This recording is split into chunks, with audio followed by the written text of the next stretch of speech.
to know my secrets before I know them myself. Unfortunately, I think that's true. Sorry, you think it's.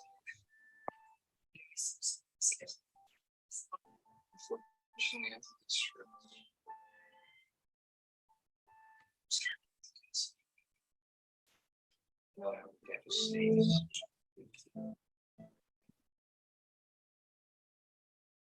Good day.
Buenas noches, arrancamos en 5 minutos. Pedimos a todos los presentes que por favor controlen su micrófono.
Bueno, en honor al tiempo, entonces, arrancamos.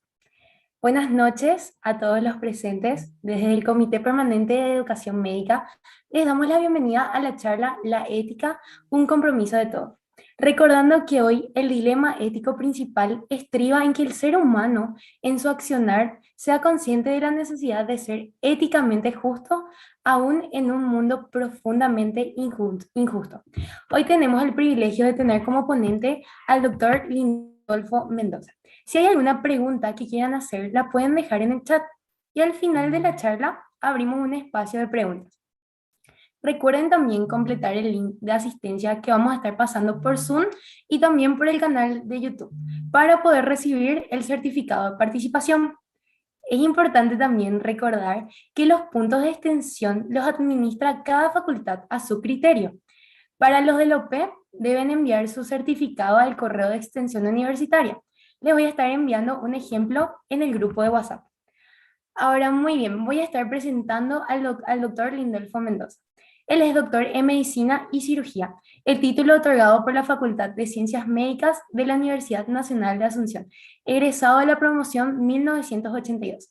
Es especialista en gineco-obstetricia, especialista en ecografía general, obstétrica y ginecología, especialista en perinatología, magíster en perinatología, especialista en metodología de la investigación, especialista en didáctica universitaria y actualmente es profesor de ética médica y ética en la carrera de medicina de la Universidad del Pacífico, docente y coordinador del curso de posgrado de especialidad en ecografía general, obstétrica y ginecológica de la Universidad Nacional del Este. Sin nada más que acotar, damos la bienvenida al doctor Lindolfo Mendoza. Muy buenas noches. Quiero confirmar que me escuchen bien, Victoria. ¿Sí? Sí, doctor, te escuchamos súper bien. Bueno, gracias. Bueno, muchísimas gracias por la invitación, antes que nada, en la persona de Victoria y todo su staff de colaboradores que están trabajando en esto que a mí me encanta que los estudiantes participen, en el sentido que no solamente estudia medicina, sino se proyecta también a otras áreas que muy importantes para el crecimiento de cada uno. El honrado soy yo que me puedan tener en cuenta para tocar un tema que me apasiona. De hecho, que la asignatura que yo estoy llevando en la Universidad del Pacífico se denomina justamente Ética Médica y Bioética. Por lo tanto, soy un apasionado de la bioética y de la ética. Entonces, hoy vamos a tratar de enfocar un poquito. 82513978. ¿Tu número de cédula? Por favor, si pueden silenciar su micrófono. Sí, Muchísimas eso les gracias. pediría, por favor, si silencian su micrófono. No sé si Victoria, si me puedes habilitar para compartir la pantalla. Sí, perfecto, ya. Como les decía, entonces, el privilegiado soy yo de poder compartir con ustedes, mis estimados alumnos. No sé si solamente están los estudiantes o también está conectado algún colega o un médico, pero mi ponencia va para todos los estamentos de la universidad, ¿no es cierto? Lo que tengo entendido es que están invitados y están participando estudiantes de otras universidades. ¿Es así, Victoria? Sí, doctor, así mismo es. Correcto. Bueno, ustedes me dirán si voy bien. Doctor, se ve tu pantalla. Correcto. Vamos a poner, comenzó por el final, como estaba chequeando todo. Entonces, acá ya está. Bueno, creo que estoy compartiendo a plenitud la pantalla. De manera entonces que vamos a dar inicio, siendo las 19:08 según mi conteo. Estamos en tiempo. Como dijo Victoria, si tienen consultas, pueden ir enviando al chat. para poder ir contestando al final de la ponencia. Nuevamente agradecer a Victoria y todo su staff que han tenido la gentileza de invitarme. Y vamos a dar inicio entonces a este tema que me pareció pertinente, la ética, un compromiso de todos. Así, con la introducción que hizo Victoria, estoy plenamente de acuerdo con sus palabras iniciales. ¿Y cuál es el objetivo de esta charla? Establecer el marco ético de los estudiantes de medicina y de los médicos, en el cual se declaran los principios y valores éticos que deben prevalecer en la actividad relacionada al campo de la salud. Este es el objetivo principal, ¿verdad? Pero, como el título dice compromiso de todo, también voy a hacer referencia a todos los diferentes estamentos que componen una universidad, que componen la facultad. De manera que también brevemente me referiré a algunos puntos que me parecen interesantes, porque nosotros estamos dentro de una institución y la institución tiene que tener un código de ética institucional y a partir del cual también todos estamos comprometidos y así como dice el título, todos tenemos que aportar nuestro comportamiento dentro de las normativas éticas. Y asumimos entonces que la ética sería un fundamento interesante para guiar el accionar de la profesión médica.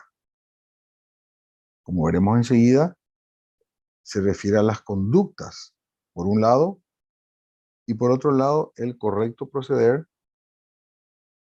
en donde, cuando nosotros estamos realizando nuestras diferentes funciones en cualquier estamento, en cualquier lugar, y estamos trabajando totalmente en todos los días. Empecemos definiendo el concepto de ética. Sabemos que es una rama de la filosofía y de alguna manera analiza esa obligación moral que nosotros tenemos desde una perspectiva pensada, racional, reflexionada, analítica. Esa es una cosa muy importante porque nuestro acto es pensado, es reflexionado, analizado. Y otra cosa interesante, no debería partir de ningún presupuesto teológico o religioso para fundamentar nuestros razonamientos. Como en ese punto, en el primer punto, me refería a la moral, por favor, si cierran sus micrófonos. Por favor, ¿pueden ir cerrando su micrófono para no interrumpir la charla? Gracias. Entonces, la moral se define también como un conjunto de normas y valores que nos obligan a una determinada comunidad o a un individuo dentro de ella. Y ahí les voy a dar un ejemplo cotidiano. Si uno va a un pub, a un bar, ustedes van a ver que hay un cartelito que dice: el local se reserva el derecho de admisión. Eso quiere decir que si una persona que está participando de un evento en un lugar privado crea disturbios o empieza a fastidiar a la gente, a las otras personas, a las otras personas que están ahí en ese momento, entonces probablemente ese individuo va a ser sacado de ahí y la próxima vez no va a ser admitido. A eso se refiere la norma moral.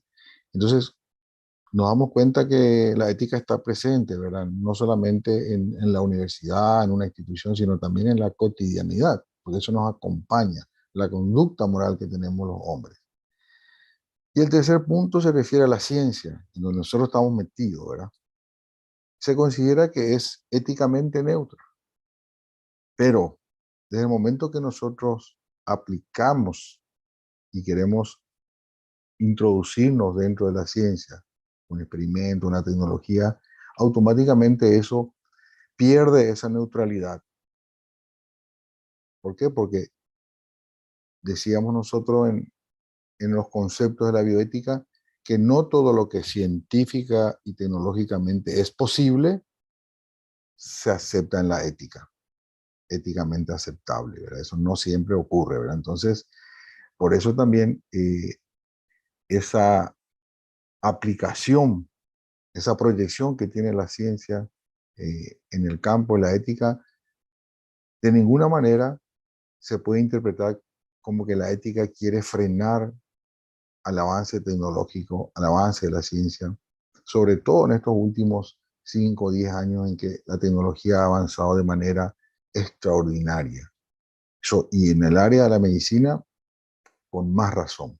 Pero ese no es el objetivo de la ética, sino hacernos razonar para la toma de decisiones, hacernos pensar, etc. Profundizando un poquito, entonces vamos a hacer lo que se llama la fundamentación filosófica. Y partimos de la base que la ética es la orientación racional. O sea, tenemos que pensar en la conducta cuando nosotros perseguimos algún fin. Evidentemente, esto no puede ir a colisionar contra las otras personas de la sociedad. Es decir que si nosotros tenemos un fin, tenemos que tener en cuenta que hay un límite que sería nuestro bienestar, pero mi bienestar no puede sobreponerse al otro, que comparte nuestra cotidianidad.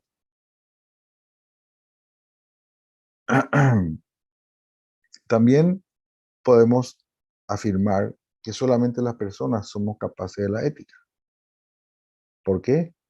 Porque los animales no pueden tener ética. Nosotros sí, porque somos capaces de pensar, ser libres en nuestro pensamiento y utilizar correctamente la razón. Por eso que hablamos de la ética en cuanto a la reflexión y al raciocinio. Por lo tanto, la ética compete a toda la persona, a todo el ser humano. Y por supuesto, como el ser humano se vincula con los demás, es decir, estamos dentro del entorno, dentro de un ambiente social, por ende, en nuestro caso, en la universidad, estamos dentro de una institución pública o privada. Y que justamente estos estamentos, estas instituciones, deben emplear sistemáticamente para generar ¿qué cosas? Mejores prácticas y comportamientos de los estudiantes de la carrera, por supuesto los médicos. Y nosotros nos identificamos con una determinada institución, con una universidad. Obviamente que en la universidad nosotros también nos enriquecemos con los valores que nuestra facultad, nuestra universidad nos puede otorgar. ¿Y su fin cuál es? Lograr un mejor desempeño y un excelente deambular en la carrera de medicina. Digamos que cuando hablamos de fundamentación filosófica, necesariamente tenemos que referirnos a los pilares, como veremos ahora, y entre esos pilares están los principios, que son ideas fundamentales que tienen un alcance universal. Y fíjense que esos principios ya se dijeron hace mucho tiempo, y sin embargo, a pesar del tiempo, permanecen y basamos muchas veces nuestras decisiones en base a estos principios que siempre decimos, ¿verdad? Y obviamente que si nosotros utilizamos esos principios, vamos a construir mejor una sociedad, vamos a convivir mejor en nuestra práctica diaria. También otros pilares fundamentales son los valores. Y los valores, digamos que son ideas que reflejan la práctica de la acción humana directamente en nuestra vida.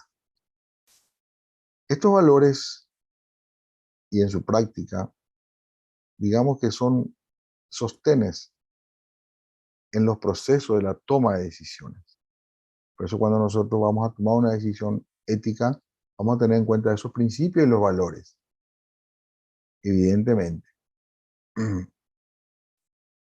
Quiero citarle acá a Adela Cortina, que es una bioticista española, si tienen oportunidad de escuchar. Ella tiene muchas charlas en YouTube.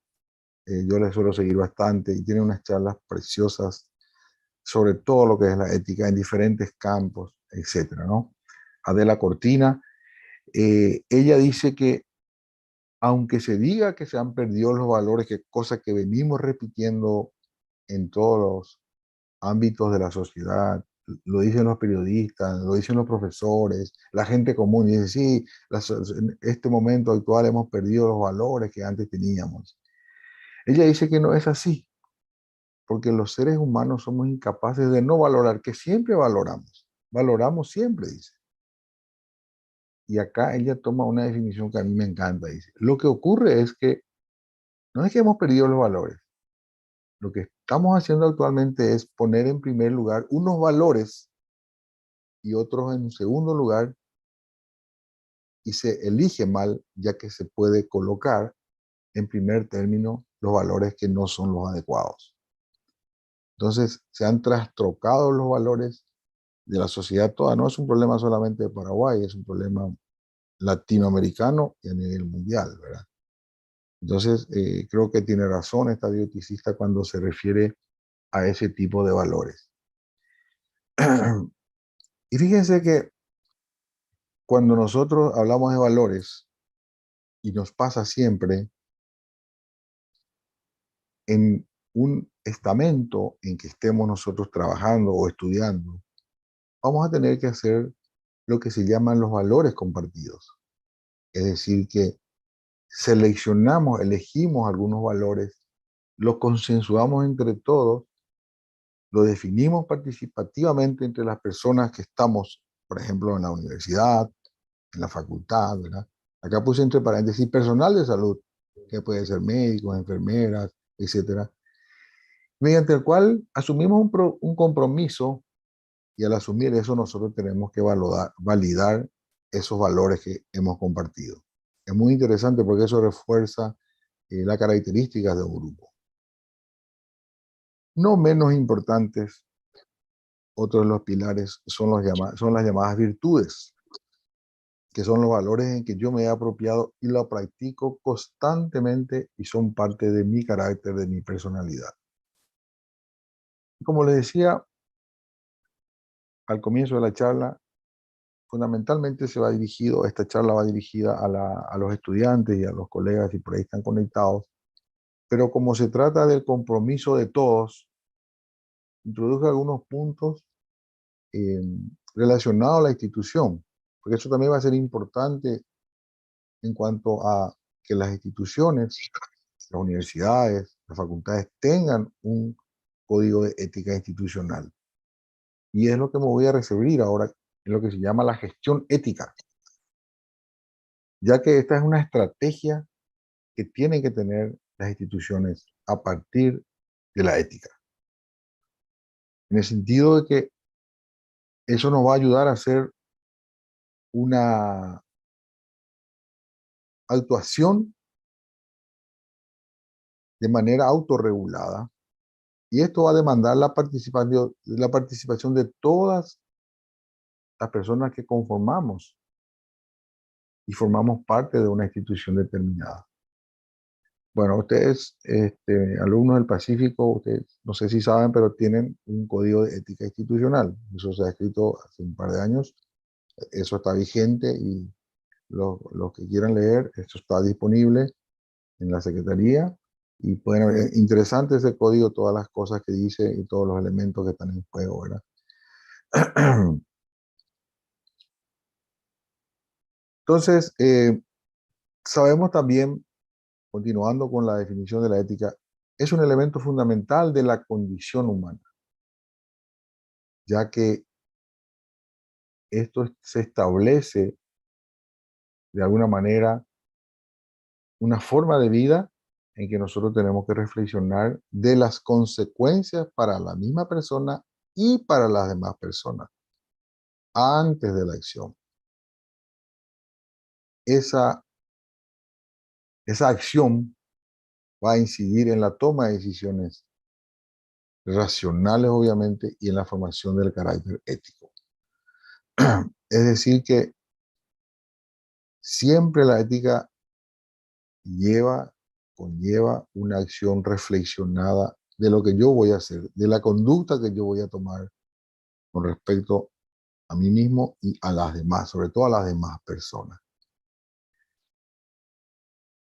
Por un lado, podemos hablar también, esa gestión que nos referíamos anteriormente, es una ética preventiva, es decir, que se establece antes de la acción, por eso se llama preventiva, previa a la acción. Con eso que se busca fortalecer las prácticas éticas de las personas en cada una de las funciones, en cada uno de los estamentos que nosotros estamos. Pero si ustedes leen el Código de Ética Institucional, van a percatarse de que hay un régimen, o sea, hay unas normativas disciplinarias y sancionatorias y sanciones para aquel estudiante, por ejemplo, o funcionario que se aparta de las conductas éticas con un fin correctivo. Eso está dentro de las posibilidades de la institución de estudiar el caso, investigar y, si es necesario, sancionar. Para ser más claros, si el alumno comete alguna irregularidad, ojalá es impensable, ¿verdad? Yo ni siquiera me quiero imaginar algún fraude. Si la universidad considera pertinente, el alumno puede ser suspendido y si reincide en esa práctica puede ser expulsado de la universidad, lo cual sería sumamente triste que eso le suceda a un estudiante universitario. Seguramente su base ética y de valores y principios evidentemente no está bien sólida, por eso cometería un acto de ese tipo, ¿verdad? Por eso le digo, para mí es impensable que un alumno de medicina, sobre todo, ¿verdad?, tenga que recurrir a ese tipo de acciones, ¿verdad? Por eso les digo que para mí es totalmente casi inadmisible.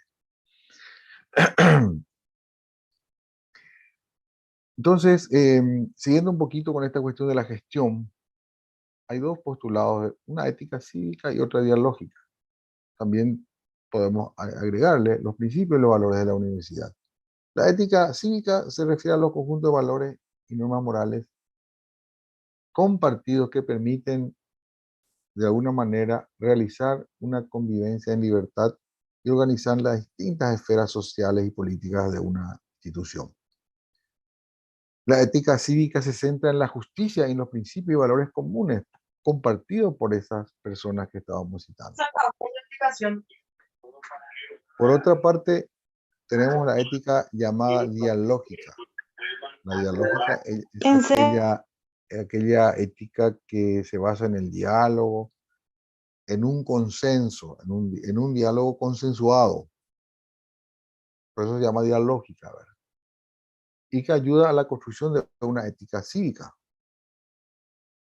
Y parte de este principio, como lo señala la bioeticista que también le había citado, Adela Cortina, y lo que dice ella es muy interesante. Dice, refiriéndose a una normativa, dice, una norma solo será correcta si todos los afectados por ella están dispuestos a darle su consentimiento tras un diálogo.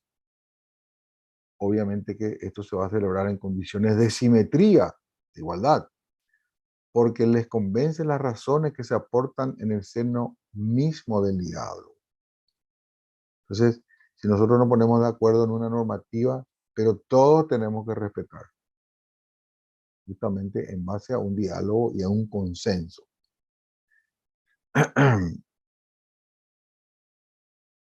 La ética, un compromiso de todos. Eso no hay ninguna duda. Y reforzando un poco esta idea, inclusive yo diría más, aparece como una necesidad. Como vemos en la cotidianeidad de nuestro accionar y de nuestra actividad diaria. Permanentemente estamos pensando, hago esto, siempre estamos en esa cuestión de la dualidad, el dualismo. Hago o no hago. Me voy o no me voy. Rindo o no rindo. Salgo o entro en la clase. Así estamos, ¿verdad? siempre hay una reflexión y siempre estamos pensando qué es lo correcto que tengo que hacer. ¿Cuál es la acción más favorable en cuanto a lo que yo tenga como objetivo? Y dice entonces acá también que la reflexión ética es un objetivo de calidad. Miren qué interesante, porque esa reflexión, ese análisis, ese razonamiento me va a apuntar siempre a hacer lo correcto, a hacer lo bueno. Y eso me va a ir dando calidad como persona, va a ir forjando mi carácter. Y el siguiente punto habla del área de la salud. Dice, ya no pueden pensarse los temas de salud sin el momento de una reflexión ética. Y por supuesto, sin evaluar éticamente las decisiones antes de llevarlas a la práctica. Cuando nosotros vamos a tomar una decisión, un tratamiento a un paciente, discutimos, ¿verdad? Consensuamos, analizamos y obviamente que tratamos siempre de hacer lo mejor para el paciente. Pero eso se toma antes de la acción. Y acá viene otro punto interesante. Las personas somos biología, o sea, somos cuerpo más biografía. Cada uno de nosotros, cada uno de ustedes, la biografía que la llevamos.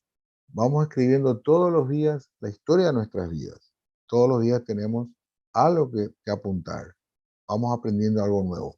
Y cada persona tiene su antecedente, tiene su currículum. Ahora Victoria me estaba pidiendo el currículum antes de empezar la charla. Bueno, eso es lo que yo hice en estos muchos años que ya tengo recibido, ¿verdad? Y ustedes ya tienen un currículum de la primaria, del colegio, y ahora están empezando a escribir el currículum de la universidad. Y cuando yo pido un currículum, es lo que hizo esa persona. Su biografía, es nuestra biografía. Y la biografía del médico es su currículum, su hoja de ruta, su hoja de vida. Entonces nosotros no podemos separar la biología de la biografía de esa persona, porque eso lo acompaña, eso lo identifica. Le sumamos otro componente, las patologías, las enfermedades. Recuerden que hay personas que desde muy pequeños tienen enfermedades, ¿verdad? Los que nacen con algún inconveniente, ya de niños tienen problemas, están enfermos y siguen avanzando. Esa patología entonces le sumamos a la biología y la biografía. Pero no solamente se trata de eso, el ser humano, la persona humana. También tenemos valores, también tenemos emociones, tenemos sentimientos, tenemos nuestras propias creencias, religiosas o no. Cada uno de nosotros tenemos las preferencias.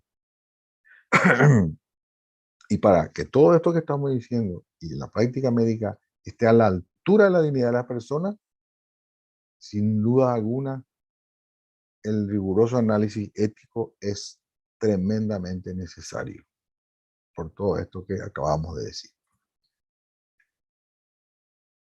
¿Son éticos los médicos?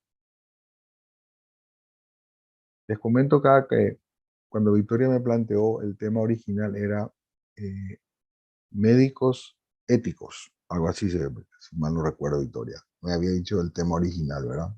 Y yo le había planteado lo de hacer algo mucho más extenso, mucho más abarcante. Entonces la pregunta que yo me hago y les traspaso a ustedes es si son éticos los médicos, o me incluyo yo, ¿somos éticos los médicos? Esa es una pregunta que tenemos que hacer. Y ustedes me dirán, bueno, yo no soy médico todavía, yo soy estudiante de medicina, pero no, mis queridos alumnos. Ustedes no pueden esperar recibirse, terminar la carrera para decir, no, cuando yo sea médico voy a hacer de tal forma, voy a hacer de tal manera, voy a actuar de tal manera. No, eso hay que llevarlo de ahora, hay que ir trabajando desde ahora. La conducta ética es de todos los días. Y si estoy equivocado, tengo que reparar, tengo que darme cuenta del error, ¿verdad? Entonces, yo les pido a ustedes que la conducta ética, el accionar ético, les acompañe desde el vamos, no esperar a recibirnos, porque van a pasar todavía unos años y podemos ir creciendo de manera un poco torcida, por decirlo así, ¿verdad? Entonces, acá viene aparejada otra pregunta, y es la que yo planteo. ¿Constituye un compromiso de todos? Obviamente que sí, porque no vivimos en estamentos estancos. No es que cada uno tiene su propio estamento, no, porque nosotros compartimos todos los días. Ustedes comparten todos los días con un montón de gente dentro de la universidad, con los profesores, con sus compañeros, con estudiantes de otras carreras, con los administrativos, con los otros funcionarios, etcétera, ¿verdad? Entonces, no estamos apartados, sino tenemos que relacionarnos con esa gente. Y vamos a ver qué importancia tiene casi al final de la charla cuando nos toquemos este punto. Y acá vengo una reflexión que yo escribí que dice la siguiente cosa. La ética debe ser bidireccional, o sea, que tiene que tener dos direcciones.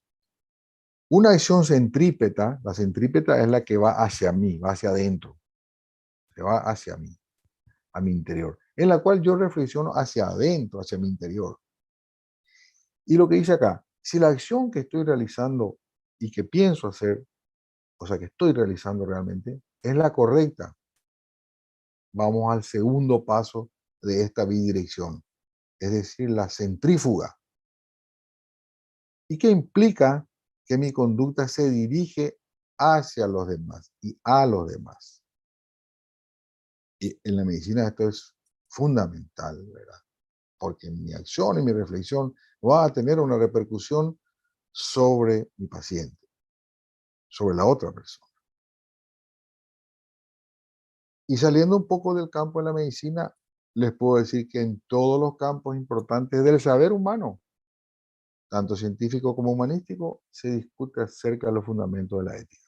Siempre, en todas las profesiones, ustedes van a encontrar que hay un código de ética para el abogado, para los contadores, para el economista, etcétera, etcétera.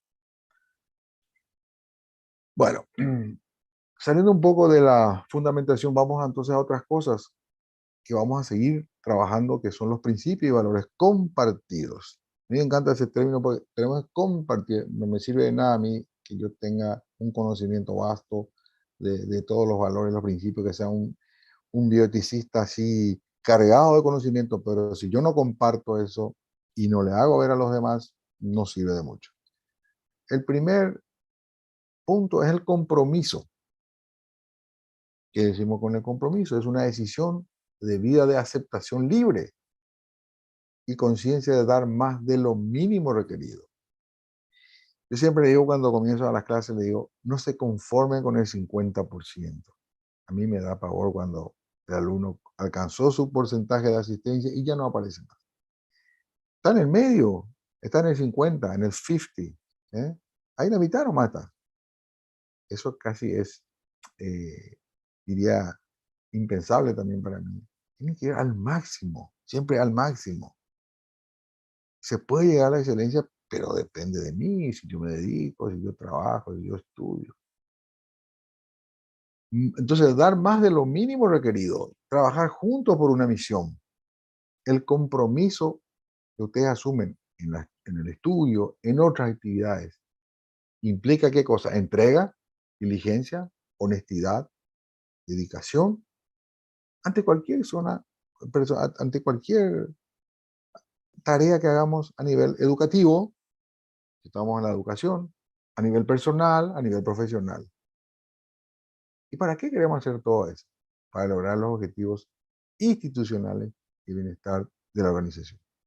En este caso, este evento que estamos haciendo, ¿verdad? Es un esfuerzo de los directivos del centro de estudiantes. Y entonces todo eso nos ayuda para lograr los objetivos. Es importante también recalcar lo siguiente. Este valor, que es el compromiso, incluye a otros valores. Y fíjense qué interesante lo que dice, porque el compromiso incluye qué cosa? Tener iniciativa, ser proactivos, ser diligentes, tener un orden. Hay que ser ordenado, esmerado, la puntualidad, ser dedicados, tener motivación, Buscar el mejoramiento continuo. Planificar. Eso es interesante, planificar nuestras actividades. A veces siempre decimos, el camino más corto de nuestra respuesta cuando nos piden hacer algo es, no tengo tiempo, estoy muy ocupado. No, esta hora estoy acá. No, siempre se puede, si es que se quiere realmente, ¿verdad? Y se puede, es cuestión de planificar. No me alcanza el tiempo, y porque está mal planificado. Tu tiempo está mal planificado. Y el tiempo no vuelve, yo tengo que organizar mi tiempo para todo. Para estudiar, para descansar, para querer, para divertirme, para hacer deporte, para todo va a alcanzar si planificamos. Tener eficiencia y eficacia, creatividad e innovación. Acercarse y proponerse la excelencia. Cumplimiento de las promesas. Tener productividad y perseverancia.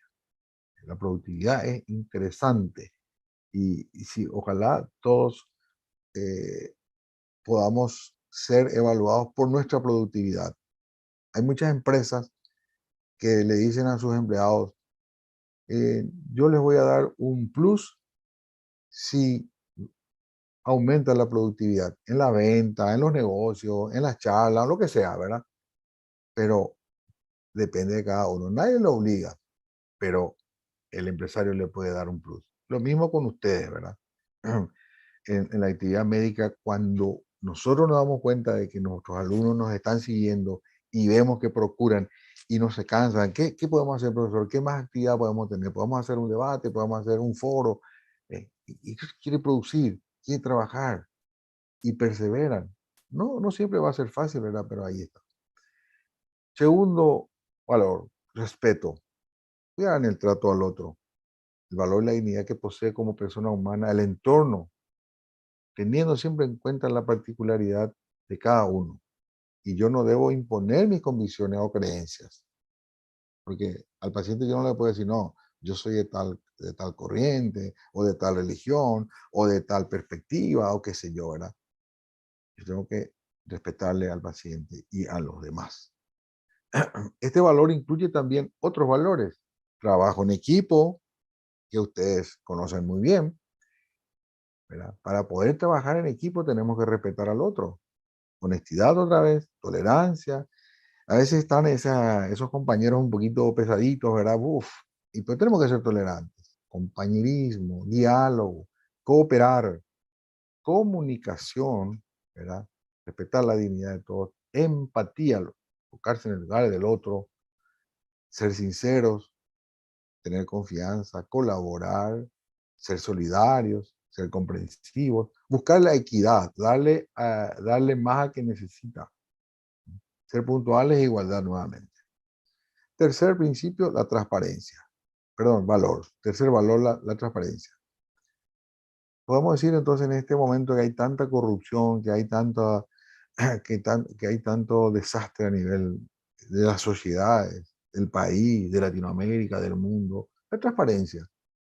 Conjunto de acciones coherentes con respecto a la política educativa institucional y normativa vigente. Para el acceso a los diferentes estamentos, estudiantes, docentes, colaboradores. ¿Para qué? Para tener una información veraz. A veces las informaciones son de tono claro oscuro. No llega bien la información. Ah, no, yo no sabía, yo no me enteré. Y hoy día podemos comunicarnos al instante con una comunicación clara, ¿verdad? En forma asertiva. Esto tiene que generar confianza y ser imparcial. Este valor también responde e incluye otros valores como la honradez, integridad, probidad, honestidad, confianza, sinceridad, comunicación, diálogo y seguimiento. Responsabilidad. Este valor es fundamental para la práctica médica. Ser responsable. Cumplimiento continuo, consciente, diligente y oportuno de los deberes y obligaciones inherentes al cargo. Si yo soy estudiante, ahora pues yo estoy como estudiante. Si yo soy docente, si yo soy instructor, si soy jefe, ¿verdad? Todo esto, por eso dice acá, y conlleva al estudiante, docente o cualquier cargo que sea, a asumir las consecuencias de sus actuaciones. Debo ser responsable de mi decisión y de mi actuación, y tiene como finalidad la satisfacción del interés público. Eso es algo extremadamente delicado en el acto médico, la responsabilidad. Yo siempre digo que la libertad va de la mano con la responsabilidad. Porque yo no les puedo obligar a ustedes a determinados actos. Yo les puedo dar la libertad. Y ahí es donde se ve cómo el estudiante que tiene la libertad de decidir actúa con responsabilidad. Porque entrega su tarea a tiempo, porque él llega a las prácticas a tiempo, etcétera, etcétera, ¿verdad?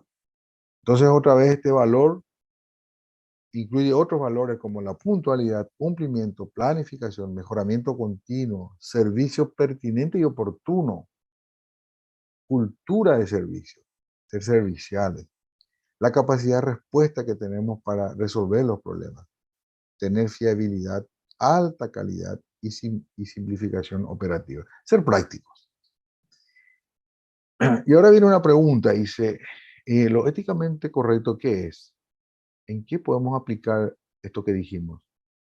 Puede ser la ética deontológica, que se refiere a los deberes y principios universales, o el referente a la naturaleza de la buena praxis en la medicina. Lo correcto es la autonomía de quién, del paciente, darle la información certera, completa y esperar el consentimiento, respetando la autonomía de nuestro paciente, respetando su confidencialidad.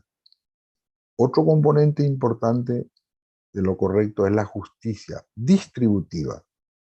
Debemos proteger y el cuidado beneficente. Puede ser también la ética llamada teleológica, la aspiración de una vida buena y feliz. O también lo correcto es el referente a la consecuencia, porque hay una corriente muy fuerte que es la del utilitarismo, entonces apuesta a la consecuencia, costo-beneficio, por ejemplo. Pero yo tengo que asumir siempre la responsabilidad de esa decisión con la consecuencia. También lo correcto es el referente a la comunidad, donde estamos nosotros situados. Y en la comunidad necesariamente vamos a tener diversidad de opiniones, diversidad de criterios, diversidad de gustos. ¿Sí? Pero dentro de esa diversidad tenemos la identidad de cada individuo y la narratividad. También otro componente éticamente correcto es el referente a la virtud. Aquel individuo que es virtuoso, entonces siempre va a ser un individuo ético.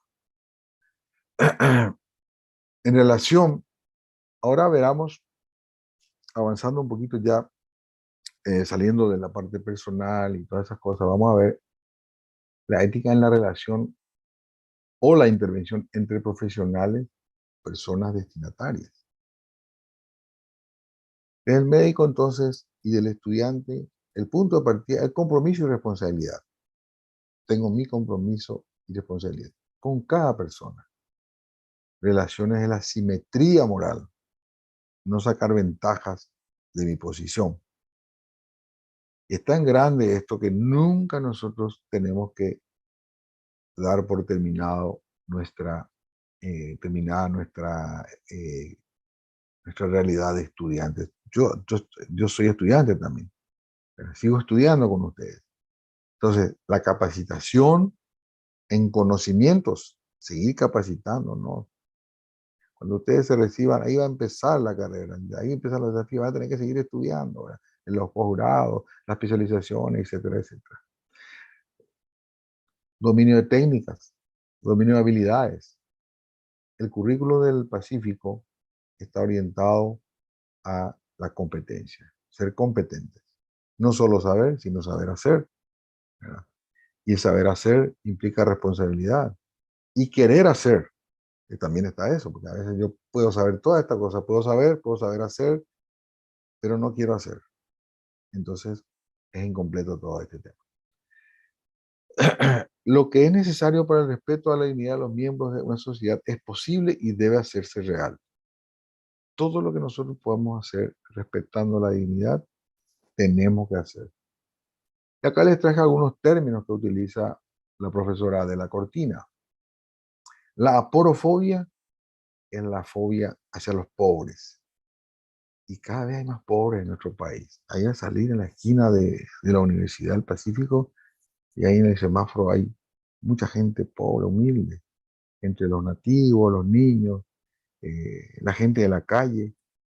Y a veces a mucha gente le molesta y inclusive le maltrata. Le dice, ¿por qué no te va a trabajar? Un tipo lleno de vida, lleno de músculos. Son pobres, son ignorantes. Viven en un mundo diferente al nuestro. No están ahí porque quieren estar, ¿verdad? Entonces, hay que ver la forma de qué se puede hacer por ellos y no tenerle fobia. La gerontofobia, perdemos la paciencia con las personas adultas, con los adultos mayores, ¿verdad? Y, ay, qué pesado ese viejo o esa vieja, así inclusive le maltratamos nosotros a nuestros, a nuestros familiares adultos, ¿verdad? No le tenemos paciencia. Abuelo, ya compraste tantas veces ese chiste, ya estoy podrido. La misma cosa. Y son gajes de la vida. A todo nos va a llegar. Y felices los que puedan llegar al final de la vida, ¿verdad? Disfrutando todavía con los años, ¿verdad? Porque muchos no llegan a una edad de adulto mayor, ¿verdad? También la homofobia, ¿verdad? Y tanto odio hacia la diversidad y a la opción que puede elegir perfectamente cada persona.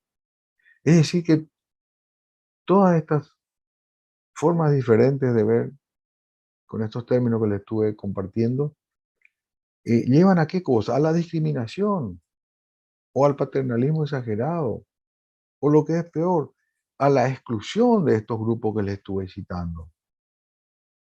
Suelo decirle a mis alumnos, población vulnerable, población expuesta por una serie de cosas. Otro aspecto fundamental que nunca debemos olvidar se refiere a la autonomía. Básicamente podemos decir que hay tres tipos de autonomía. Hay más, ¿verdad? Pero vamos a sintetizar en estos tres. La autonomía funcional son aquellas acciones mínimas de supervivencia de la persona.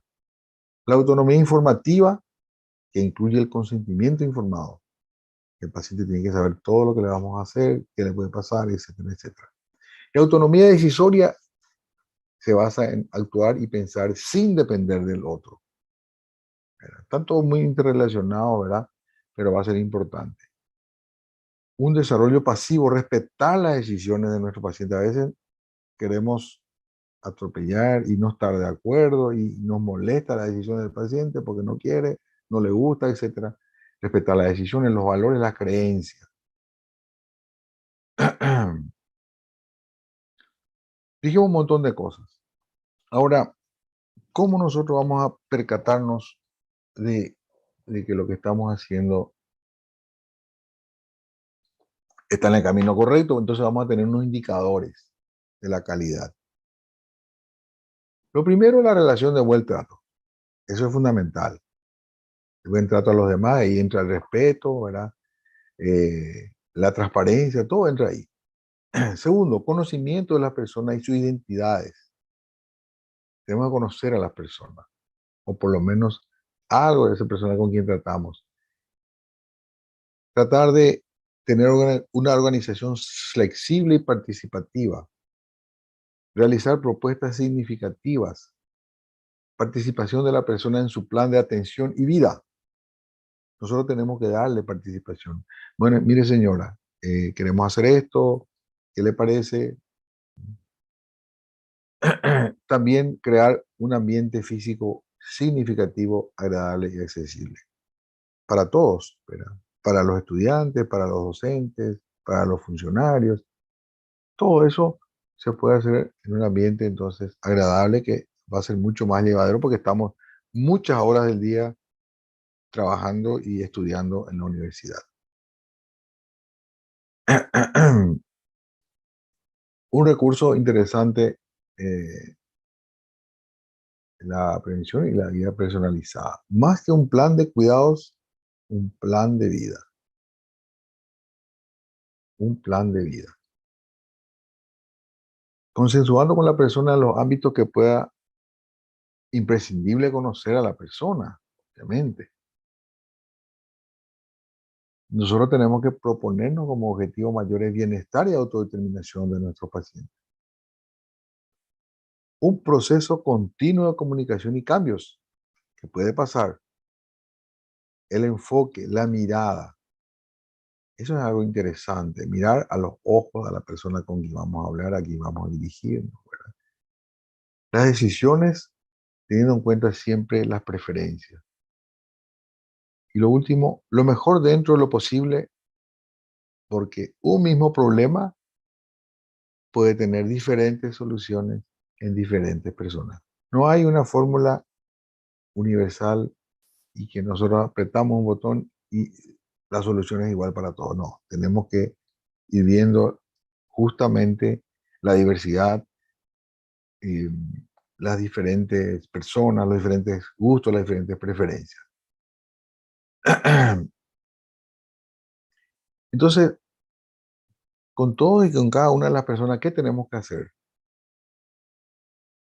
Lo igual para todos es la dignidad. Es decir, somos iguales en valor y derechos.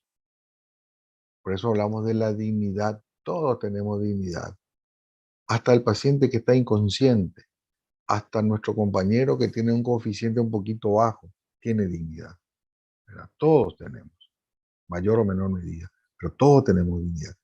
Y en la clase yo suelo decir, yo no puedo otorgarle al otro la dignidad, yo tengo que reconocer la dignidad de la otra persona. También está lo diferente. ¿Por qué? Porque no somos iguales todos. Cada uno tiene lo suyo, lo propio y personal. Cada individuo es único e irrepetible.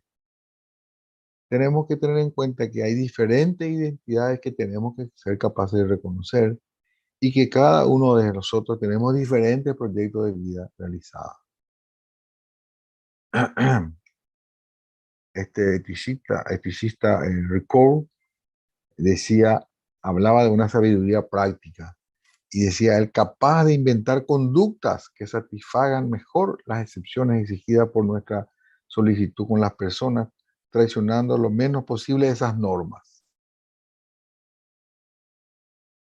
Bueno, vamos a ver ahora las conductas y sus acciones congruentes. Tenemos que hacer mea culpa y decir, bueno, ¿en qué yo puedo mejorar? ¿En qué puedo fortalecerme? Es lo siguiente, ¿verdad? Si estoy un poco desfasado, puedo decir, bueno, voy a buscar la puntualidad y la calidad en lo que hago. Voy a promover un espíritu de mejora continua. Voy a asumir con diligencia, dedicación y esfuerzo mis trabajos, mis estudios. Voy a promover un trabajo honesto. Voy a proyectar en mis acciones la satisfacción del servicio. Recuerden que la medicina es una vocación de servicio. Nosotros estamos al servicio de los demás. Reflejar agrado, profesionalismo y respeto en las acciones emprendidas. Proyectar un sano ambiente estudiantil, personal y colectivo en mis acciones.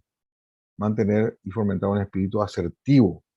Estar dispuesto al aprendizaje día a día. Todos los días tengo que estudiar, todos los días tengo que aprender. También podemos aplicar los principios de probidad, tener control emocional, legalidad en las acciones, eficiencia, eficacia, etc. Aplicar criterios técnicos en la ejecución de las políticas institucionales, valorar el recurso humano y material que tiene la institución, propiciar un clima de armonía laboral, crear espacios de sensibilización para fomentar el respeto, incentivar prácticas de acciones que reflejan la vivencia, capacitar a todo el personal en temas específicos. La transparencia y sus acciones congruentes sería garantizar la información a través del derecho de petición, actuar de buena fe, generar información accesible, garantizar que prevalezca el interés común sobre el particular de la persona y promover la participación de la comunidad educativa. La responsabilidad se refiere al conocer los deberes y obligaciones de cada estamento, atender con puntualidad los distintos deberes y obligaciones, destinar la jornada laboral exclusivamente al cumplimiento de las labores en que yo estoy trabajando, ser modelo de la vivencia de los deberes y obligaciones, fomentar la cultura de pertinencia, brindar un servicio de calidad.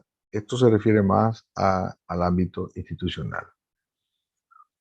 Ya estamos terminando. Entonces, vemos los avances de la ética médica en diferentes áreas: relación médico-paciente, educación médico-sanitaria, distribución de recursos, ética de la investigación, conflicto de interés, ética al final de la vida, el paciente que está en un estado terminal, el usar o no la biotecnología en los pacientes terminales, la muerte digna, la eutanasia, así como el principio de la vida, sexualidad, ética de la reproducción, aborto, ética en la neonatología.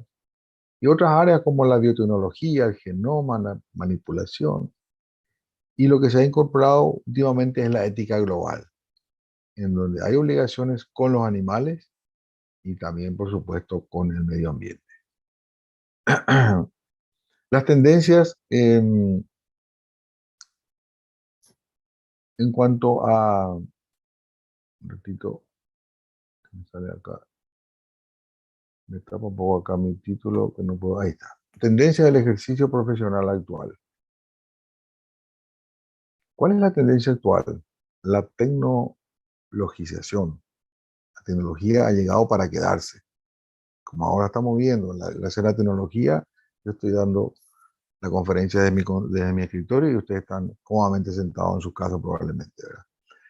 Hay unos cambios tremendos en la fuerza de la política, en los mercados comerciales y también en las cuestiones laborales. Y esto nos ha afectado a nosotros porque también han cambiado los sistemas de atención sanitaria, ¿verdad? Ahora estamos todos metidos dentro de la medicina prepaga. Ha cambiado el sistema. Y también, ¿por qué no? Se han creado virus, enfermedades, y se habla a veces de un bioterrorismo, porque en el laboratorio se pueden engendrar nuevas cepas que pueden infectar al ser humano. En todas las guerras se tiene miedo siempre de la guerra química, de la guerra con las enfermedades que se pueden transmitir, etc. Hoy día cualquiera de esas cosas se pueden realizar. La globalización también ha traspasado todas las fronteras, está haciendo desaparecer muchas culturas, está haciendo desaparecer muchas profesiones. Y también eso ha significado un pluralismo cultural y grandes diferencias en las necesidades grupales. Europa se ve invadida por la población mayoritariamente de la raza negra, que están migrando en países extremadamente pobres en África, ¿verdad? Alemania, España, Inglaterra, Italia. Esa gente huye despavorida porque inclusive pierden la vida ahí al atravesar el mar, buscando nuevas perspectivas. Hay una migración y eso va a tener su repercusión a corto y mediano y largo plazo, sin ninguna duda. ¿Cuáles son los retos para el profesionalismo? Conflicto de interés. Los profesionales de la medicina deben ser entrenados para reconocer, comprender y evitar los posibles conflictos de interés entre la medicina y la ciencia. Podemos incluir entonces la autorreferencia, interpretar los datos basados en la influencia de las compañías farmacéuticas y la aceptación de regalos. Esto es muy común. Ojalá que ustedes no caigan, ¿verdad? Porque a veces las compañías tienen mucha presencia entre nosotros y quieren imponernos a veces los datos que ellos tienen. Y doctor, recetame esto, yo te voy a pagar tu viaje a Cancún o a donde vos me digas, o te pago el congreso de cardiología, etcétera, ¿verdad? Tenemos que ser capaces de reconocer y evitar los conflictos de interés que constituyen un aspecto básico del profesionalismo. Debemos evitar situaciones en las cuales el interés del médico sean situados por encima de los intereses del paciente o en aquel donde el proceso científico se vea afectado por otros intereses. Eso hay que tener mucho cuidado. Los retos se derivan también de la disparidad entre las legítimas necesidades sociales y recursos disponibles para satisfacer. La dependencia creciente de fuerza del mercado para transformar los sistemas de provisión de servicios. Acá entra la medicina prepaga. La tentación de los profesionales prestadores de marginar su compromiso tradicional de priorizar los intereses de los pacientes, clientes, usuarios, de la sociedad en general. Bueno, como vieron ustedes, para hacer la última parte de la charla, intenté hacer un bosquejo general porque se refería al compromiso de todos. Entonces hablamos de los estudiantes, hablamos de los formadores, de la ética institucional, de los desafíos, etcétera, etcétera. Entonces, antes de leer mi conclusión, quiero agradecer nuevamente a la invitación que gentilmente me han cursado. Y finalmente, entonces, compartir con ustedes este pensamiento que preparé con respecto a esta charla. Y voy a leer en extenso porque tiene un mensaje para ustedes.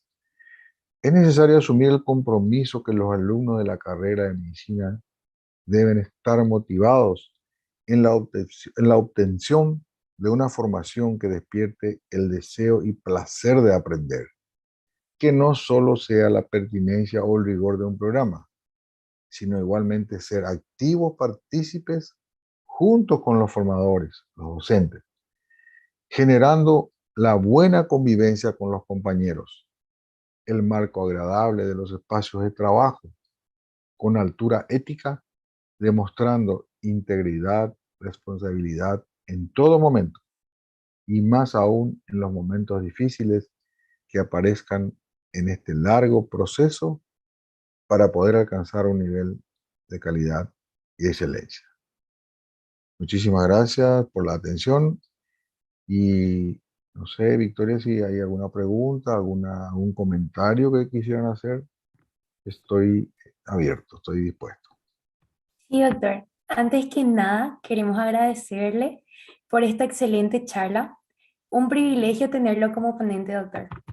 Ahora abrimos un espacio de preguntas en el chat. Voy a ir leyendo sus preguntas. Doctor, en el transcurso de la charla ya me habían llegado algunos mensajes. Hay Sí. comentarios felicitándolo por la charla. Dice Magali que es un tema importante para todos los estudiantes del área de salud que muchas veces dejamos de lado. También Correcto. Selma, excelente charla, doctor. Eh, Leo dice que estuvo increíble. Y acá hay un mensaje que dice que le están viendo desde Cazapá. Oh, qué bueno. Saludo a la gente de Casa Pan. Un placer que estén viendo gente tan distante, ¿no? Sí. Ahora, doctor, encontré una pregunta. Sí. Dice Javier, ¿debería haber límites éticos en la utilización de avances tecnológicos en la medicina, como la edición genética o la inteligencia artificial? Bueno, esa es una charla que yo tengo preparada, que puede ser para otro día, ¿verdad? Justamente había dado una charla con ese mismo título que pregunta, ¿no? Y si tiene límites, si la tecnología tiene límites, ¿verdad? Y en realidad, como dije hoy en la ponencia, la ética ni la bioética no pretenden ponerle un freno al avance tecnológico y científico. Pero sí es importante saber que justamente digamos, el lugar donde se choca siempre es en la reflexión ética, ¿verdad? Al final, la decisión la van a tomar los científicos y los que están trabajando con la inteligencia artificial, ¿verdad? Evidentemente, estamos ante desafíos muy grandes, sobre todo al descubrirse el genoma y al trabajar con las nuevas tecnologías en que eh, se pueden editar, por ejemplo, parte de un gen enfermo, se pueden copiar, se pueden retirar, se pueden modificar los genes, eso ya está. Y fijémonos en el diagnóstico prenatal, preimplantatorio, que conlleva esta tecnología extraordinaria, ¿verdad? Pero digamos, el cuestionamiento de la bioética es de que es una manipulación. O sea, tengo derecho yo como científico a elegir al embrión. Tengo derecho yo como papá, como mamá, en seleccionar algo, una vida que está proyectándose, ¿verdad?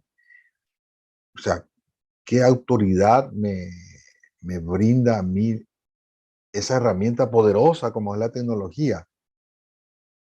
O yo puedo decir, no, yo tengo el poder, yo soy el que estoy mandando, yo soy el que puedo elegir. Esa es la parte que la ética y la bioética no nos cuestionan y nos dicen, ¿verdad? Es ético eso, ¿verdad?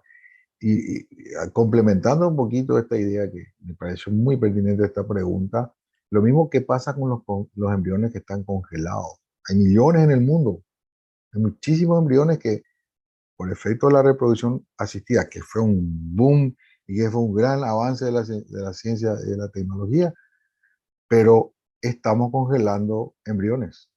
¿Qué pasa con la vida de esos embriones, verdad? O sea, todas esas cuestiones que nos ponen al tapete de que vamos a seguir discutiendo y probablemente no nos vamos a poner de acuerdo, ¿verdad? Tantas cosas que nos ponen hoy día en los avances tecnológicos y que de alguna manera la bioética, no sé si constituye un freno, ¿verdad? Pero nos llama a la reflexión. No sé si contesté la pregunta de Javier, me dijiste, ¿no? Sí, doctor, así mismo. Doctor, acá me dicen que en Facebook también dicen cosas lindas. Dice que desde Areguá te saludan, desde Luque, San Pedro Upa, y Santa qué Rosa de la bueno. Guardia. Ah, yo estuve por Santa Rosa 5 años, ahí fui profesor también. Mi saludo, mi cariño para la gente de Santa Rosa. Eh, Muy bien, me encanta. Muchas gracias. Un Doctor, acá hay saludo. otra pregunta. Sí, Dice, ¿cómo se deben manejar los conflictos de interés en la práctica médica y cómo afectan la objetividad y la imparcialidad en la toma de decisiones? Josué nos está preguntando esto. Josué, qué pregunta. Es una bomba tu pregunta. Bueno, eh, los dilemas siempre se ponen al tapete, ¿verdad? Cuando nosotros discutimos o eh, tenemos enfrente los dilemas, generalmente ponemos los principios enfrente. Y ahí justamente está el conflicto, ¿verdad? Cuando dos o más principios colisionan. Entonces, ¿cuál siempre va a predominar? Hay una clase que yo suelo dar que se llama ética de mínimo y de máximo, ¿verdad? Siempre la premisa básica es el de no hacer daño. Si yo aplico ese principio, bien puedo de alguna manera proteger al paciente. Y por otro lado, el segundo principio de importancia es la justicia, o sea, darle oportunidad a todos.